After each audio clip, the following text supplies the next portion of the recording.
Hi guys, இன்றைக்கான video என்னென்னு பார்த்தீங்கன்னா ஹைதராபாத்தி சிக்கன் தான். வாங்க எப்படி செய்யலான்னு பார்க்கலாம். அதுக்கும் முதல்ல ஒரு மிக்ஸி சாரில் 2 கைப்பிடி சின்ன வெங்காயம், 1 கைப்பிடி பூண்டு, ஒரு 4-5 துண்டு இஞ்சி, 10 பச்சை மிளகா, 1 கைப்பிடி கொத்தமல்லி எல்லாம் சேர்த்து தண்ணி சேர்க்காமல் அரைச்சி நைஸாக எடுத்துக்கோங்க. அதுக்கப்புறம் 1 கிலோ சிக்கனில் 1 டீஸ்பூன் மஞ்சத்தூள், 1/4 லிட்டர் தயிர், அதுக்கப்புறம் நம்ம அரைச்சி வச்சுருக்க வெள்ளுத்தையும் சேர்த்துக்கோங்க. அதுக்கப்புறம் இந்த டிஷ்ஷுக்கு தேவையான அளவு உப்பு போடும்போது பார்த்து போடுங்க. கம்மியாக போட்டால் கூட பரவாயில்ல. நிறையா போயிடுச்சுன்னா சிக்கன் லைட்டாக போட்டாலும் ஒரு மாதிரி சாப்பிட முடியாது. நிறைய ஆயிடுச்சுன்னா அதுக்கேற்ற மாதிரி கொஞ்சம் கொஞ்சமாக ஆட் பண்ணிக்கிட்டு நீங்கள் டேஸ்ட் பார்த்துட்டு அதுக்கேற்ற மாதிரி போட்டுக்கோங்க.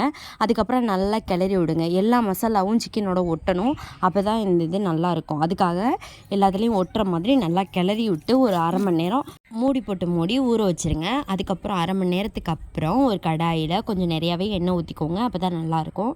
எண்ணெய் ஊற்றி ஒரு 4 பச்சை மிளகாவை நீள்வாக்கில் 4ஆக நறுக்கியிருக்கேன்.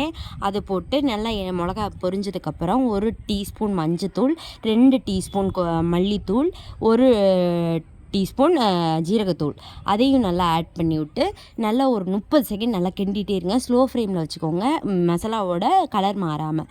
30 செகண்டுக்கு அப்புறம் நம்ம ஊற வச்சுருந்த சிக்கனை எண்ணெயில் போட்டு நல்லா கிளறி விட்டு மூடி ஒரு 10 மினிட்ஸ் வெயிட் பண்ணி பார்த்திங்கன்னா அதிலேயே தண்ணி விட்டுருக்கோம். அதனால் எந்தவித தண்ணியும் ஆட் பண்ண தேவையில்லை. நல்லா கிளறி விட்டுட்டு மறுபடியும் மூடி வச்சு சிக்கன் வேகிற வரைக்கும் வச்சு வெந்ததுக்கப்புறம் ஆஃப் பண்ணிட வேண்டியதான். ஹைதராபாத்தி சிக்கன் ரெடி ஆயிடும். எப்போதுமே சிக்கன் கிரேவி, சிக்கன் பிரியாணி இந்த மாதிரியே தானே செஞ்சிட்ருக்கோம். டிஃப்ரெண்ட்டாக இந்த மாதிரி செஞ்சு பாருங்கள், உங்களுக்கே பிடிக்கும். நெக்ஸ்ட் டைம் இதையே நீங்கள் ட்ரை பண்ணுவீங்க. இந்த வீடியோ உங்களுக்கு பிடிச்சிருந்துச்சுன்னா லைக் பண்ணுங்கள், கமெண்ட் பண்ணுங்கள், சப்ஸ்கிரைப் பண்ணுங்கள். தேங்க்யூ.